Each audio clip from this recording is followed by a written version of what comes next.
Our next speaker grew up in South Kingstown and graduated from URI with a degree in electrical engineering. He then spent time playing engineer and project manager in 15 states and 3 different countries. In 2006, he partnered with his wife Gina to open the Goddard School for Early Childhood Development, a decision that proved that engineers can never be far from Legos. Everyone please welcome Clay Johnson.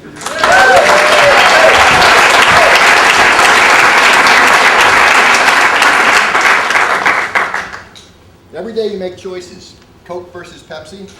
Often these choices have little consequence outside of the moment. But sometimes choices make a big difference. I am fascinated by the idea of opportunity cost. Unfortunately, the economists have buried this term in the microeconomics textbooks. The idea is that one choice will lead to a very different future, closing the doors on other possibilities. These possibilities are the cost of the opportunity that you chose. You face a range of choices, but investing your time or resources in one means that others are unattainable. The obvious examples are the big choices in life: career, marriage, children. But I discovered a subset of choices where the decision seems trivial and the outcome seems determined, and it is there that surprises can happen. So I'd like to take you to my first professional job. After graduating URI, I headed west and ended up at a job site in Texas. My job was to program the computer systems that ran an enormous industrial plant. I was 21 years old. The software wasn't complete, but I was ordered to tell the client that it was. My client happened to be an unforgiving, no-nonsense, violence is always implied former Special Forces commando, and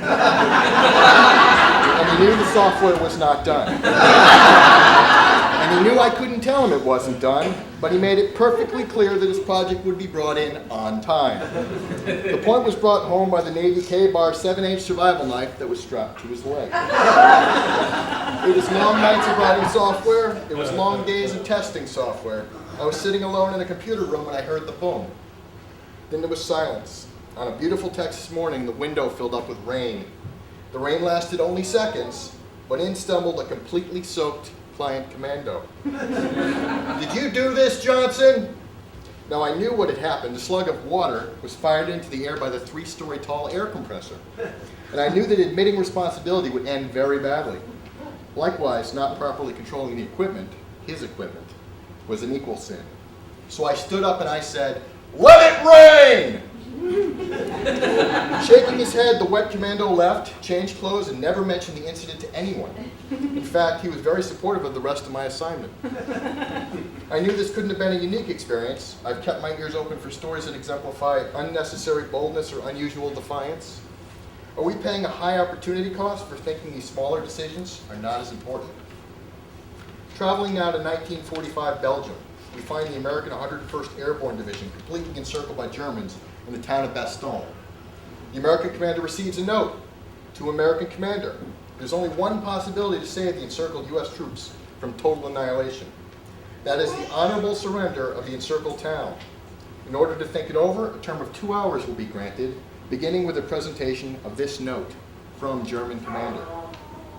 To which General Anthony McAuliffe answered, "To German commander, nuts," from American commander.